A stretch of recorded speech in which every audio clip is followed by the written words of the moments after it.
Only on CBS This Morning, we're revealing details of a major government clampdown on illegal robocalls. The Federal Trade Commission and law enforcement plan to file charges against several companies and individuals. CTM consumer investigative correspondent Anna Werner is here with exclusive interviews with two unlikely allies. Anna, what did they say?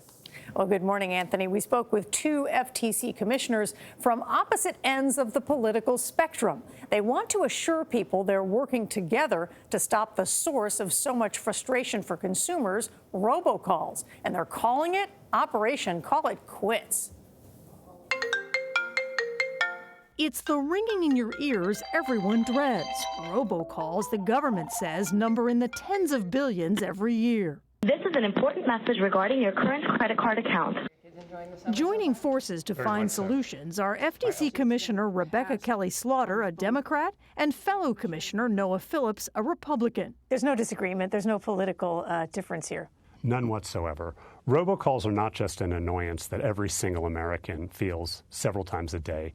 They can be a real problem for the people who do pick up the phone and sometimes fall victim to those kinds of scams. The FTC is announcing a major crackdown on illegal robocalls, including 94 actions targeting operations around the country they say are responsible for more than 1 billion calls. I think it is an extremely important issue. We feel pressure externally, we feel pressure and responsibility internally, and we want to rise to it.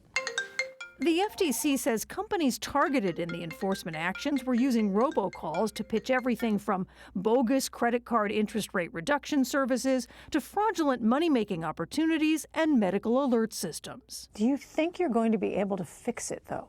I mean, what they're doing is illegal. Much of it comes from overseas. How do you even stop that? So today, announcing Operation Call It Quits is part of the solution to the problem. It is not the whole of the solution. It's going to take engagement from industry. It's going to take technological development. It's going to take engagement from consumers, which we at the FTC also try to do.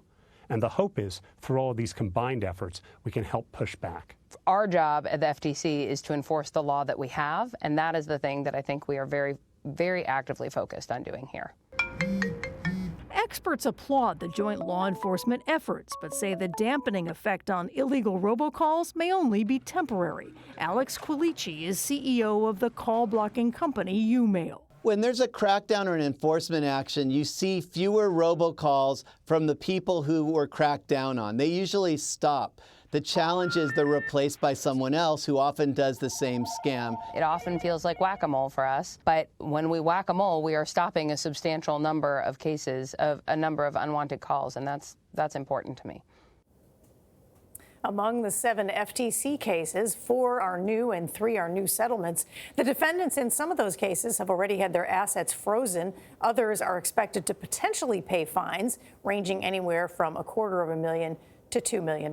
But some people think they should go to jail. I do. Yeah, you'd think this would be easier. Yeah, no, I think it's complex. I mean, you have all the overseas calls, you have these domestic businesses that they're going after. Now they're also trying to go after the people that supply the technology that make it possible for a lot of people to do robocalls as well. But it is interesting, and it is good to see Democrats and Republicans can agree on something. They say they are able to agree. Everybody that just annoys everybody. I don't care who you are. Yeah. Just hearing the rings in your package, I was getting anxiety. Yeah, right. He started twitching. No. Anna, thank you very much. We appreciate it.